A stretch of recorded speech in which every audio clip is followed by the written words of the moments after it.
Alors, il est 18h45 ce soir, exceptionnellement, on vous l'a promis, on va le faire.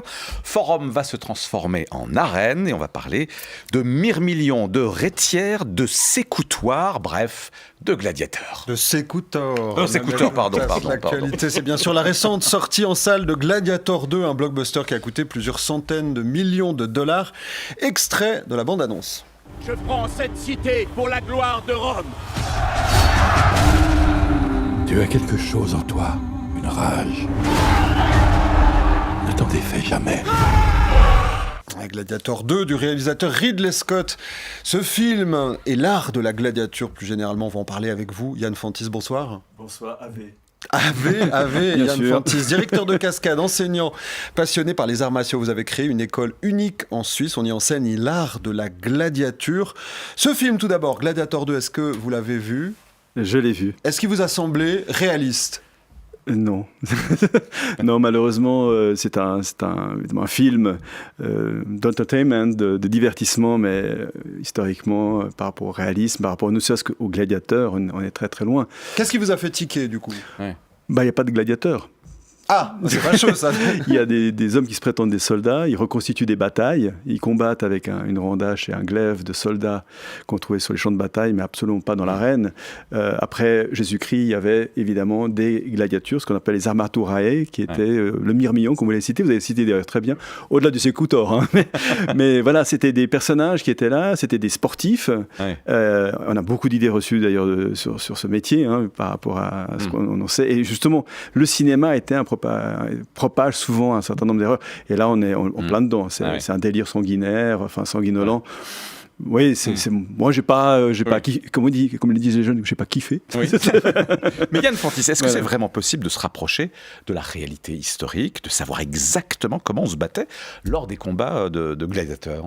Alors, il faut être honnête et il faut être surtout modeste. C'est une approche, de toute façon, de ce qu'on appelle l'archéologie expérimentale. Nous, on a créé un ludus à Lausanne. C'est le seul de Suisse romande. Donc une école, hein ? C'est une école, oui, absolument. Voilà. Oui, je fais la traduction simultanée latin-français, ça peut être utile pour merci beaucoup. Pour nos absolument, on a créé une école de gladiateurs et donc on se base évidemment sur ce qu'on trouve. Alors, il y a quelques textes, il n'y a pas de manuel de gladiature, il y a des textes qui en font référence. Il y a à peu près 1600 images, donc une iconographie formidable. Il y a quelques objets aussi et aussi un certain nombre de recherches, notamment sur l'alimentation, vraiment des découvertes qui ont été faites aussi avec la médecine légale, etc., qui nous ont permis de découvrir une chose qui est absolument énorme, c'est que les gladiateurs étaient végétariens, mangeaient surtout de l'orge. Pas de protéines, si quand même. En fait, ils cherchaient à être gros. En fait, ils ne cherchaient pas du tout, il n'y a pas ce côté musclore avec les...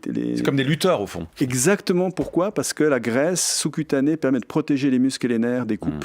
Mais alors justement, ils auraient dû se gaver de viande pour être... En fait, évidemment, ils trouvaient plus d'intérêt culinaire dans l'orge. D'ailleurs, un écrivain romain les appelait les mangeurs d'orge, puisqu'ils mangeaient principalement que ça. Et la viande, en fait, elle n'est pas si grossissante que ça, dans le sens qu'elle vous fait plutôt sec, elle vous donne la protéine pour monter les masses musculaires, mais pas la graisse, en fait, sous-cutanée. Et c'est pour ça qu'ils ne faisaient pas ça. Et enfin, il y a plein de choses sur lesquelles on peut revenir. Ce qui nous intéresse à nous, c'est évidemment d'avoir le côté sportif aussi, le côté expérimental, d'essayer toutes ces différentes armaturae, et puis de proposer évidemment à des gens qui ont, par exemple, pratiqué de la lutte gréco-romaine, etc., de nous rejoindre pour, évidemment, monter des combats et quitte un jour peut-être à présenter ça à Aventicum, dans les arènes d'Avanches, même si là encore, on n'a aucune trace de réécrite s'il y avait des combats, mais probablement il y avait des combats des gladiateurs parce que c'était vraiment le truc le plus répandu dans l'Empire romain. Alors justement, l'Empire romain, il a vécu cette petite révolution au IVe siècle avec l'empereur Constantin, l'interdiction des combats de gladiateurs. Ça veut dire qu'à partir de là, l'art de la gladiature a complètement disparu? On a cessé de le pratiquer ? En fait, on a cessé de pratiquer des jeux à risque de mort, de meurtre, on va dire ça comme ça. Et puis, il y a beaucoup de choses qui ont commencé effectivement à changer.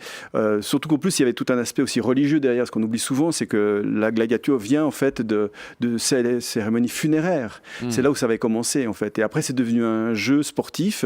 Et c'est vrai que quelque part, le fait de continuer ces jeux sportifs allait contre l'Église catholique, contre la violence, la propagation d'un certain nombre aussi de d'idées sur... Parce qu'il priait quand même Hercule, il priait quand même Minerva, il priait quand même des dieux qui n'étaient pas un certain Jésus qui disait quand je te frappe sur la joue, autant l'autre. Enfin, voilà. Ouais. Enfin, voilà.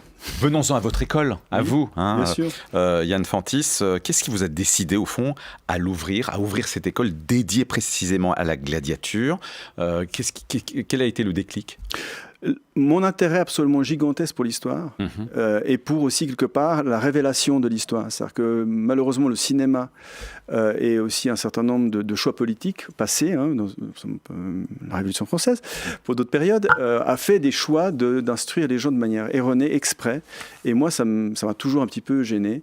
Et j'ai toujours eu envie de découvrir, en fin de compte, la vérité historique et par la martialité, d'aussi traiter le problème de la violence interne à l'homme, parce qu'en fin de compte, nous sommes tous des êtres avec des pulsions violentes et qu'il est intéressant donc de domestiquer. On peut le faire à travers le karaté, mais pourquoi pas le faire aussi avec nos traditions martiales européennes, que sont l'escrime médiéval, que sont l'escrime des gladiateurs ou l'escrime Renaissance, qui sont quand même notre passé à nous. Alors voilà pour la théorie, passons maintenant à la pratique, parce que vous n'êtes pas venu seul, Yann Fantis. Deux gladiateurs, rien que ça, sont avec nous dans ce studio pour nous faire une petite démonstration. Alors, qu'est-ce qui va se passer et qu'est-ce qu'on a surtout en face de nous, Yann Fantis? Alors, en face de nous, on a d'abord un rétière qui est, en fin de compte, qui veut dire celui qui combat avec un filet, et puis un sécutor qui se dit suivant, qui provoque, mais qui suit, surtout essayer de mettre la pression sur l'autre combattant.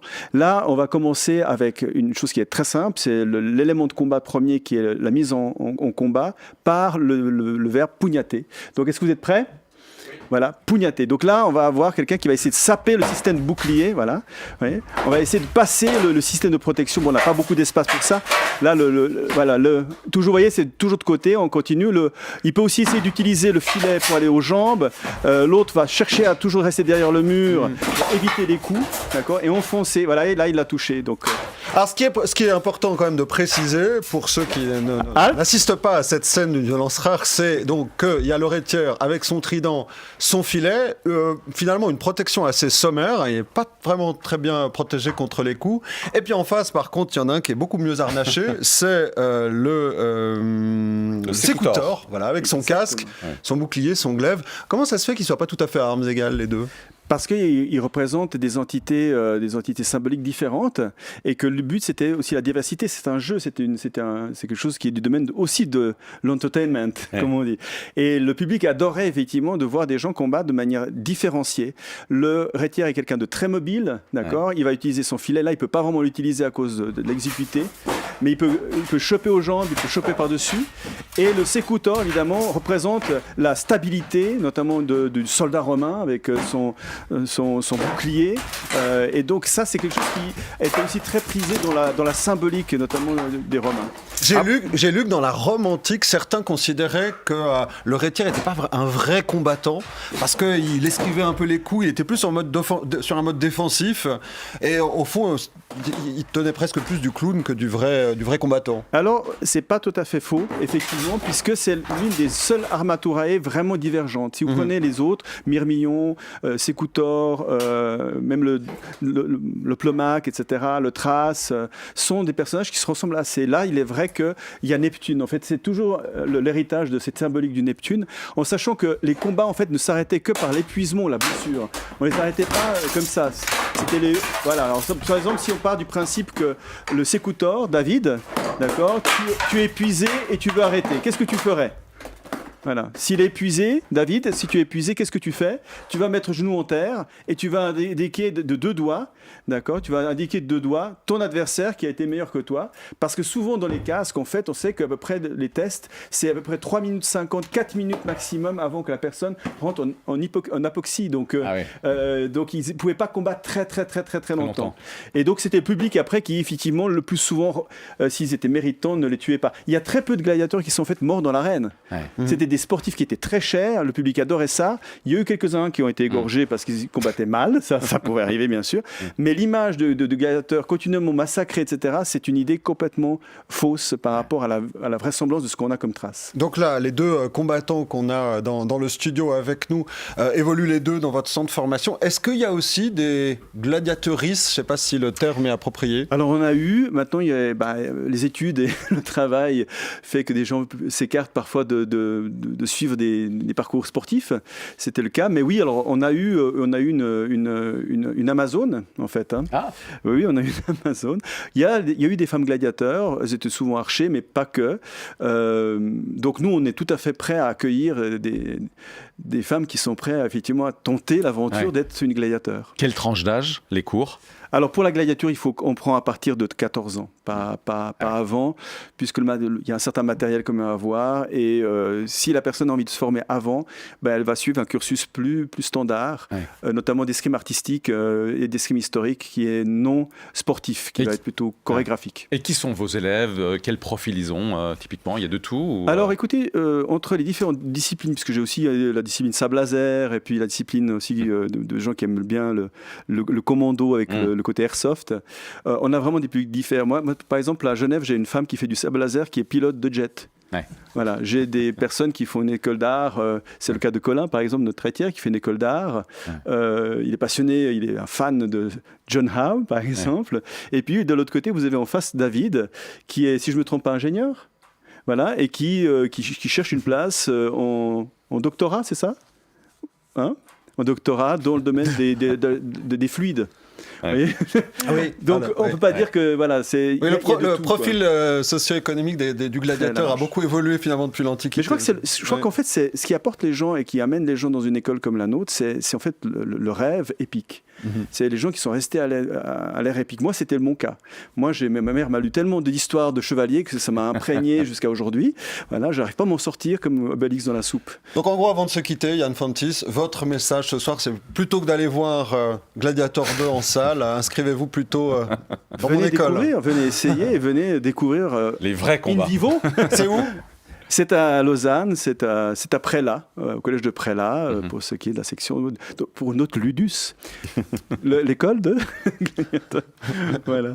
Merci beaucoup en tout cas. Merci infiniment Yann Fantis d'être venu nous parler de l'art de la gladiature. Merci évidemment aux Rétières et aux Sécoutors qui étaient avec nous en plateau pour cette démonstration. Bonne soirée à tous les trois. Bonne soirée aussi aux auditeurs. Et Ave.